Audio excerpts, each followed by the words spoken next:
Ain't nothing earth-shattering here. Just figured I'd do something I haven't. I think I've only done once or twice down there. I've had this little washing machine for a while. I think I've used it maybe twice since I've had it in 2 or 3 years. It's been in storage. This style is all over YouTube with different van lifers, tiny homes, stuff like that. They seem to do okay. It's a very, very basic small one. You've got one side that you put the clothes in. It's got a little agitator down at the bottom, not all the way up through the top. And you fill it either from the top here, or you can put a hose on this side and have it, you know, if you don't move it around or whatever, if you want it in permanent place, then you can put there and put a valve on it or something of that nature. When it's done there, you put it over in this side. And this is where you rinse it. So if you'll notice, this is much, much larger than that. So two things. One, it needs to be bigger to have enough room to agitate, but you either need to keep this load small enough to go in here, or you may have to do the spin a couple different times. As far as what happens to the water, there is a drain hose on the back, if we can see, or it's on the side. There's a little drain hose right here that is up higher than the water level, and when you're ready to drain it, you unhook that and drain it. And I've just got a bucket down there, and I'm going to drain the water into the bucket and then use it in the garden as a gray water. I'm not leaving this out here even after today. I don't want it to get sun damaged and everything, but this is just kind of the best place to put it at the moment. I've got power from the mini split out here, and when I did that, even though it needs to be on a dedicated circuit, I did put a 110 external outlet right there next to it, and that's what powers the electric fence. So I'm just borrowing the extension cord for that. As far as it being for gray water, there are biodegradable soaps and there are bioavailable soaps. This is more of a biodegradable, so it doesn't hurt the plants, but it doesn't necessarily feed them either. But I just got this off of Azure Standard, so we're going to give it a try. I've been using a different one, a different scent at the house. So I brought this one down here for this. I do not live here full time. I'm trying to get down here more and more often, but you know, I don't live down here all the time. But it would be nice if I'm able to be here for several days to not necessarily have to go all the way back to the other house or whatever, just to do a little bit of laundry. I have not put up a laundry line yet. If I'm doing this enough, then obviously I will do that. So we're going to put in a couple of pair of pants, a pair of pants. These, I'm just going to put in whatever I've got. I think it'll all fit. And that's 2 or 3 days worth of laundry. To fill it up, I'm just using rainwater from that. It has not been filtered or anything. It's directly out of that, and that 300-gallon tank is full. So let's see how many of these jerry cans it takes. Now, I've got most of the components. I do plan on making a little pump house for the rainwater, so I don't have to carry the jerry cans so much. That is slowly in progress. It will probably be a DC system with a RV pump. We shall see. But here's one jerry can.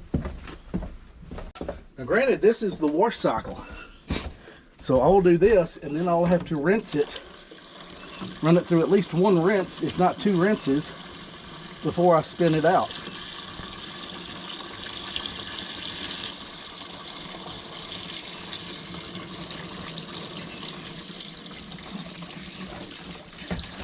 So washing clothes is somewhat you know, water intensive. Before I had the 300-gallon tank, I would not be doing this down here because I had to haul water down here.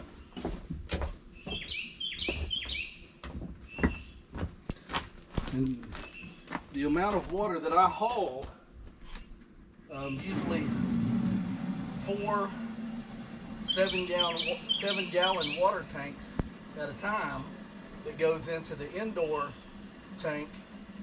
I mean, that usually can last me several days. But that same amount of water for clothes might be one load of wash and rinse.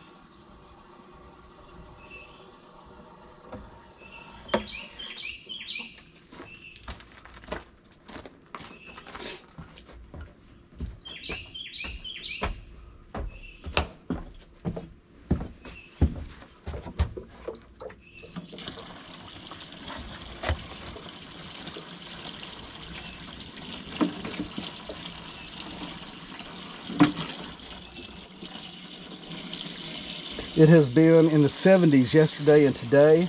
I'm getting out late again today. Still working on that gravel pad we may get to here in a minute. Just been having trouble sleeping. It may be anywhere from 2 to 5 o'clock in the morning before I finally get to sleep, which means I don't get up very early. So if this is say 2 gallons, it's 2, 4, that's like 6 gallons right there. Again, this is the wash cycle. When it is done, I will drain that water out, and then I will need to do it 1 or 2 times to rinse it. It depends. So 2, 4, 6, at least 6 gallons.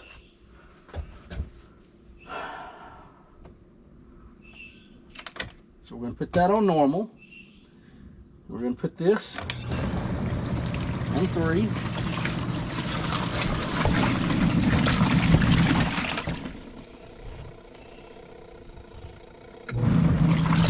The other direction.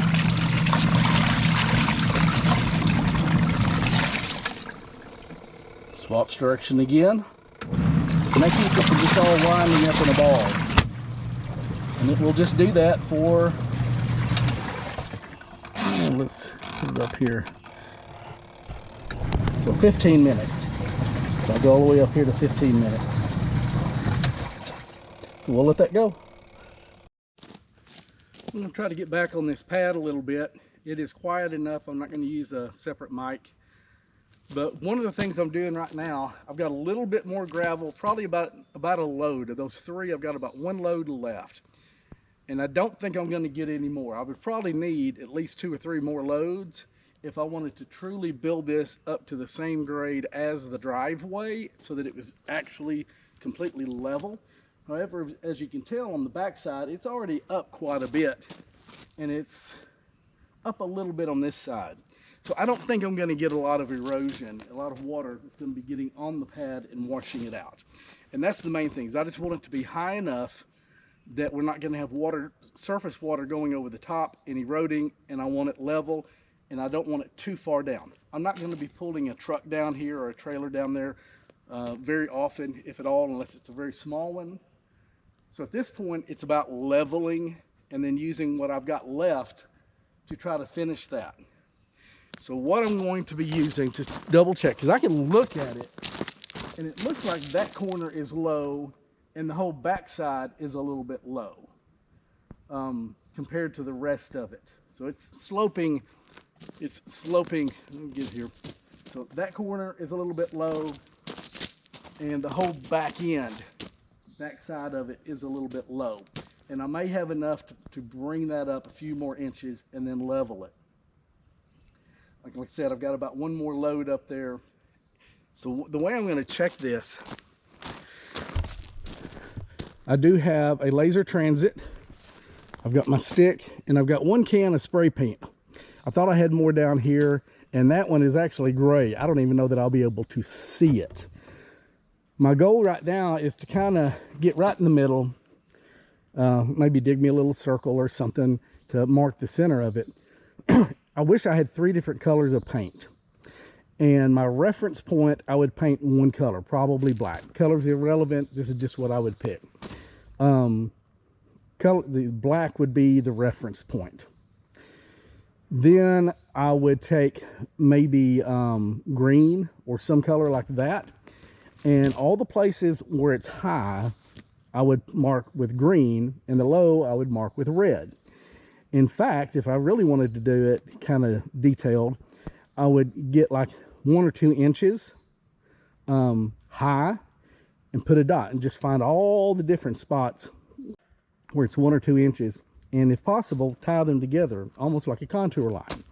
So I mean, I could survey this out as if it was land that I was going to be leveling or whatever like that, with contour lines or putting in swales or putting in terraces or something of that nature, and just put my dots instead of flags, because flags aren't going to go in this gravel, and then connect the dots and make swales, either different colors or whatever. But I've only got the 1 can of paint right now. I think I'm just going to eyeball it. It's enough off that where it's the lowest, I'll just bring the rest of the gravel in. But let's just kind of see how much of an optical illusion I'm getting, and if my eyes are fairly correct, and exactly how much difference there is. I'm not really worried about the difference from the highest point up here to the lowest point. I want from the center to the lowest point how much of a difference there is, because that's what I'm going to bring up. So I've got the laser going. I'm going to turn the receiver on, and then I'm going to turn it so that I should be able to get sound. Got it right here. I'm going to loosen the bolt. That allows this to slide up and down, and also just to come completely off.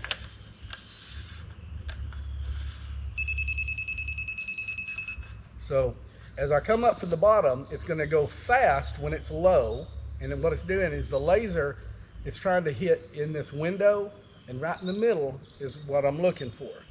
So as I raise it up, the laser is going to hit the top of it, and it'll start beeping fast. I'll get a steady tone, and then it'll beep slow, and then I'll be too high. So there I'm just hitting the laser.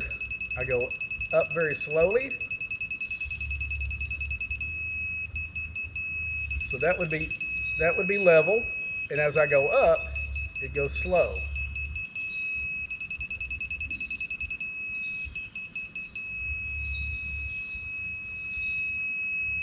And I tighten it down, and then I can lean it out of the way.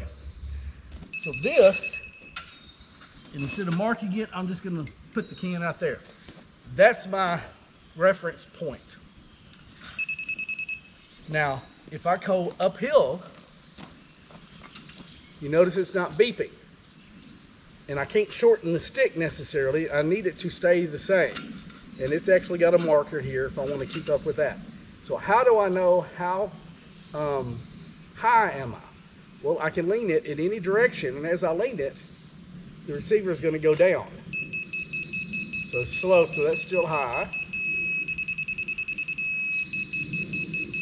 So that really doesn't tell me how many inches high I am, but I know I'm high. Now what about low?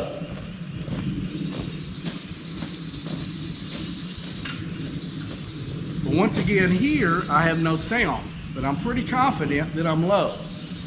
I just raised the whole stick up.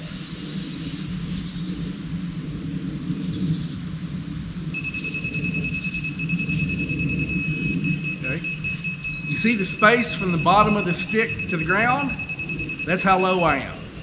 Now, if I really wanted to know absolutely accurately how low I am, I would write down on this stick, I am at about 4 foot and I'm at 5 foot 1 3/4, 5 foot 1 3/4. I could raise this up, and when I'm centered, find the mark, and then calculate, and then just subtract the lower from the higher, and that tells me exactly how many inches. But right now, it doesn't matter the exact amount. I just know that I am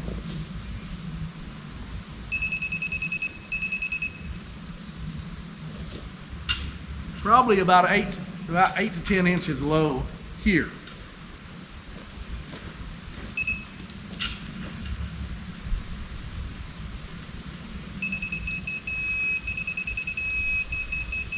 Okay, very similar.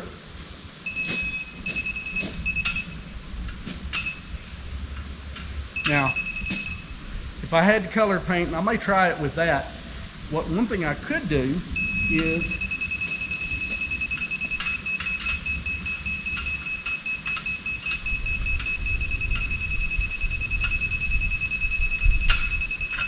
let's say I take this rock and replace the can with the rock. Okay? Still marks it, but it gives me my can. Now let me find spots that are at the same height as that, and let's see if I can mark that.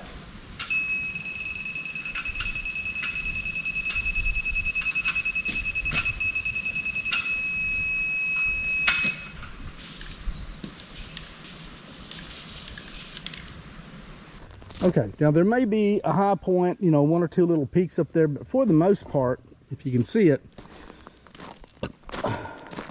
this line is a contour line. And all the little squiggles, but it gives you a general area, a general line that to the left of it from this point of view is higher, at or higher than that. To the right of it is lower. And that's about half the pad, kind of diagonally. Now I may check a couple more points, but that tells me that the remaining load and a half I have need to be concentrated in the back and this corner. Even though this corner looks like it's built up higher, and it is, it's because the land slopes up. So you can kind of look at the trees and they'll help orient your eye a little bit, but they also lean. So the only way to really get it true is to use some kind of a transit, whether it's a two-person, a laser, a water transit, water level, something of that nature. I'm still doing it rough. Once I get the last of the gravel down here, then I'll come back to this and look for high and low spots, either with the backhoe or with the tractor and a blade, or if need be with a rake, and do the fine, you know, finishing touches. I'll have 3 or 4 different kinds of paint, colors of paint, and just kind of mark the high spots, the low spots. If there's an obvious contour line, mark that, and use that to fine tune it as best I can with the equipment and the knowledge and the skill and the time that I have. Again, this is not, I'm not putting down a full concrete slab. This is not going to be a house or residence. I just need basically some kind of a foundation, concrete block, something on 4 corners for a 20-foot shipping container here, one over there. Make sure they're level and square with each other, so that eventually down the road I can put a roof over that and make that easy. The more time and care I put into it here, the better. If I wanted to make it absolutely perfect, then of course we would do this, and you would do it like a foundation. You may or may not even put sand over it, level it real good, then do all the rebar, and the perfect leveling would be of the concrete based on the forms when you pour it. So you put your concrete forms up, make sure those are perfectly level with a laser, and then you pour the concrete screeding off to the top of the forms, and you'd have a perfectly level concrete pad. I'm not going to pad this whole thing. This is definitely a step up from just leveling the dirt and dropping them, or leveling the dirt, tossing down a couple of railroad ties, which I've done, and putting them on that. I'm trying to take a little bit more care, make sure they stay dry, make sure there's not going to erode underneath them. So there is probably $3,000 to $4,000 worth of gravel all told making this pad, not counting my time and equipment. It has been more than 15 minutes, so this should have finished. So I'm going to drain it, fill it back up, and do the first rinse. So we put this on drain.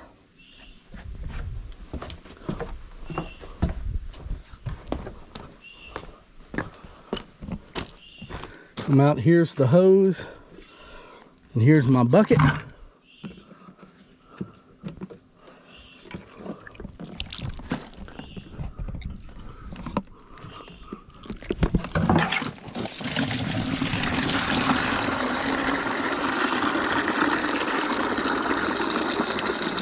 Now some of that dirt it was already in the bucket.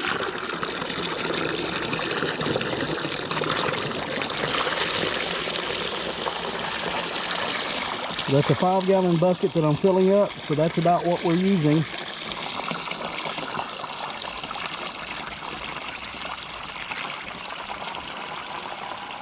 5 to 6 gallons.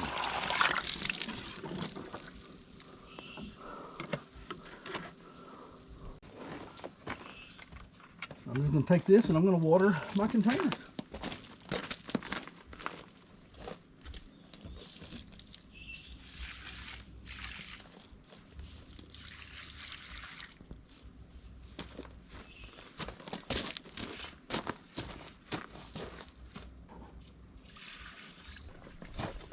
So a mulberry, a fig, a mulberry, another fig, a couple of olives.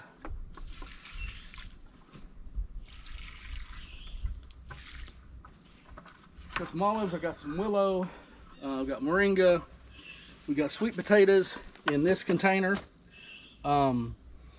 asparagus in an IBC, Jerusalem artichokes in an IBC, more sweet potatoes and beans in an IBC. I've got corn, okra, cantaloupe, a couple kinds of tomatoes, and then I've got some fruit trees around. Just getting started here. Just getting started. And sometimes I have to be gone for days at a time. So I'm not going to do a really big elaborate garden that needs a lot of tending and a lot of watering, because I don't know if I'm going to be down here 2 or 3 days in a row. I don't know if I'm going to be gone for a week. For the most part, the perennials, things that can handle a little longer time without being watered, building up the soil, building up the organic content, things of that nature, until I know I'm going to be down here a lot more often.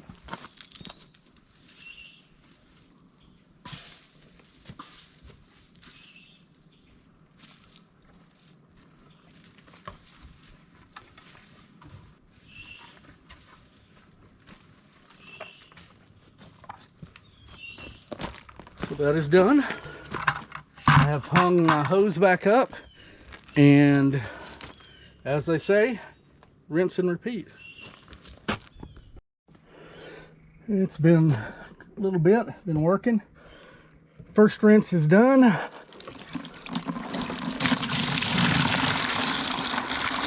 See how dirty the water is. We'll do a second rinse.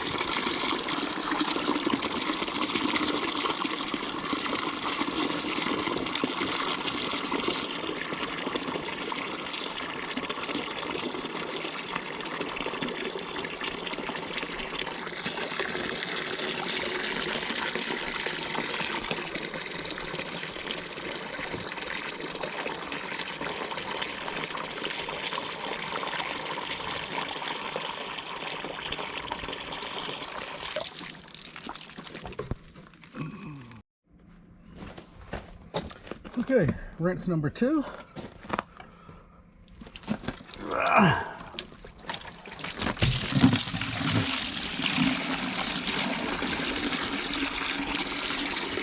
If I do this very often, I have got to find a better place to put this, and maybe even do it permanently. I still got to do a shower too. I haven't built a shower out here. I got to do a lot of things, come to think about it.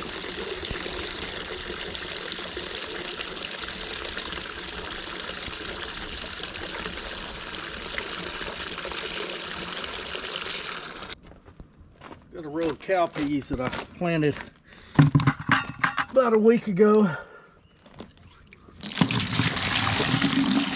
Got 2 or 3 of them that come up close to where the gray water comes out. So I'll do the rest of the row with this. Just trying to bounce between 3 different properties and 3 counties is getting old.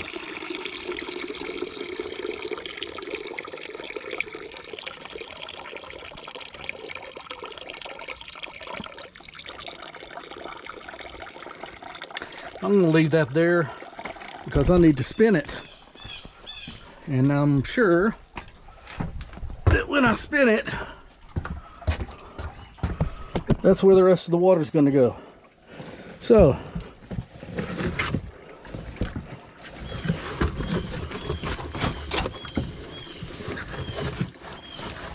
they're tangled up.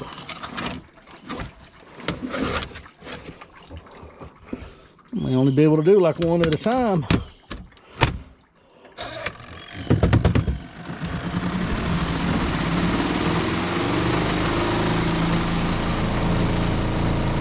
Spinning. Look how much water is coming out.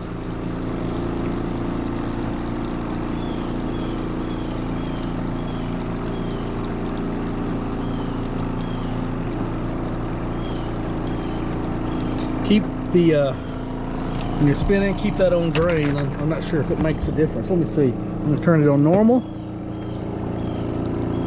See if it stops. It doesn't. So I guess the spin is not connected. May or may not be connected to that, but I'm going to leave it on drain anyway.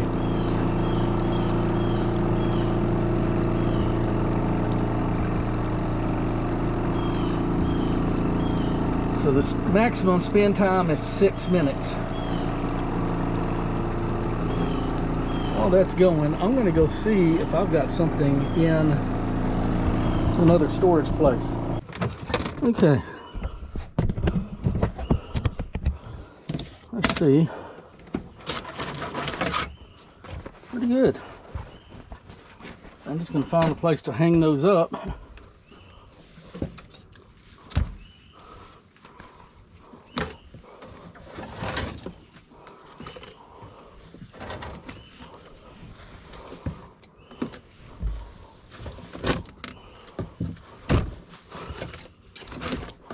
I'm not even wringing these out. I'm just putting them soaking wet, dripping wet in there.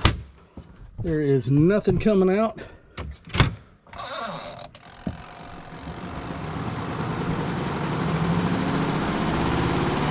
Look at that.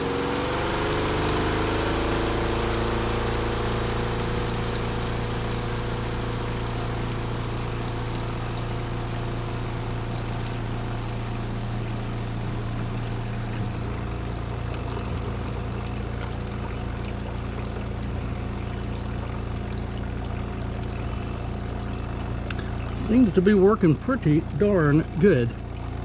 Yeah, somewhere around here I've got one of those wooden drying racks that you mount to the wall, and then you pull it out from the wall and it kind of expands accordion style. And